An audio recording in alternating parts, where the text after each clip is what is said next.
how to preserve the crop. Okay, canning, and this is what Maria and I brought some things. These are just canned tomatoes from my garden. The easiest thing to can, if you want to learn to can on it, do tomatoes. This is sauerkraut, we do sauerkraut. This is this is live still, okay? It has not been heated, so this is still live, it's fabulous. There's a reason why Captain Cook, Captain Cook.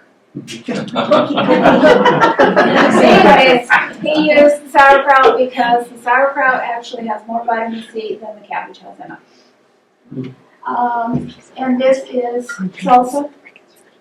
If you like salsa, my family loves salsa, and so I make a bunch and I actually hand it out to my kids and grandkids.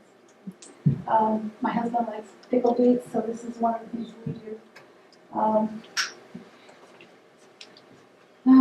What else? Okay, you can pickle things, you can pressure can. Make sure you know what has to be pressure canned. And some of your vegetables have to be and some don't. If they're not acid enough, they have to be pressure cooked. And know what you're doing if you're pressure cooking. I went and took the class, okay, the Utah State Extension Service has it. I read stuff all the time, especially berries and stuff like that. I store it. Some people can store things in the garden, actually.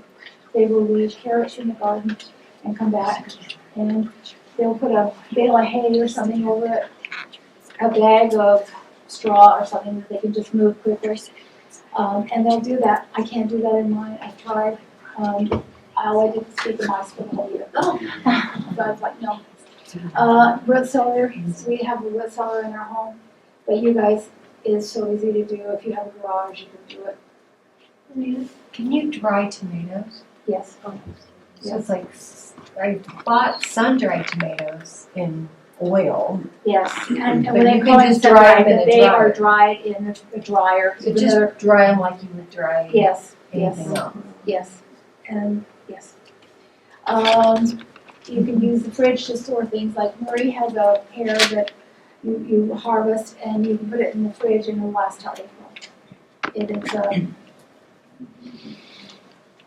it's amazing. You put the squash, then we just put them, that they've just been in my basement where it's been cooler. That's all they've been. And when the squash starts to, now you can tell this one. This one is starting to get a little wrinkly, and you think, oh, maybe I better throw that one out.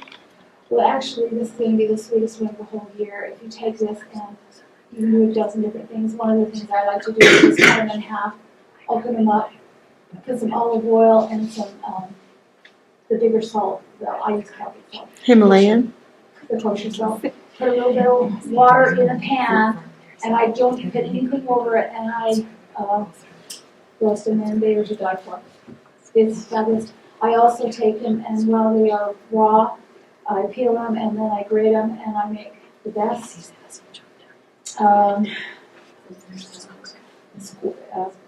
The best muffins you ever tasted in your life. And they're wonderful. Just make sure that you leave that stem. Leave the stem on because with the stem on, they store longer.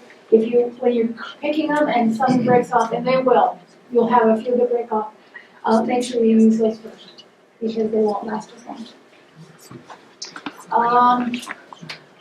Onions, yes, I'm showing you these, but I had a bunch that were like this and they're getting soft, and I threw some out today, but I had so many that I've eaten them all winter, and the truth is, I've given them away to several people too. So I provided for several people to have their onions all winter. The sweet potatoes, again, they were just in a bucket in the garage, in the basement. That's all they were. They were not stored in any special way. They just needed to cool, but not cold. Couldn't put them in the root cellar, it's too cold in there for them. When sweet potatoes go on sale at Thanksgiving, go and buy a whole bunch. Go buy a box. While they're the cheapest you'll find, 25 cents a pound. and just store them down in a cooler area like my basement, and they And they last for months. They last for months. The berries, I freeze them. That's kind of how I do the berries. And we do sauerkrauts. We do all sorts of kinds of sauerkrauts. I know I make the Korean sauerkraut, kimchi, and I didn't have enough the cabbage, so I had gone to the store and bought some. And the lady said, "What are you going to do with those?" And I said, "Make kimchi." And she goes, "What?" And I said, "It's Korean sauerkraut." And she said, she just looked at me and I said, "Well, don't I look Korean?"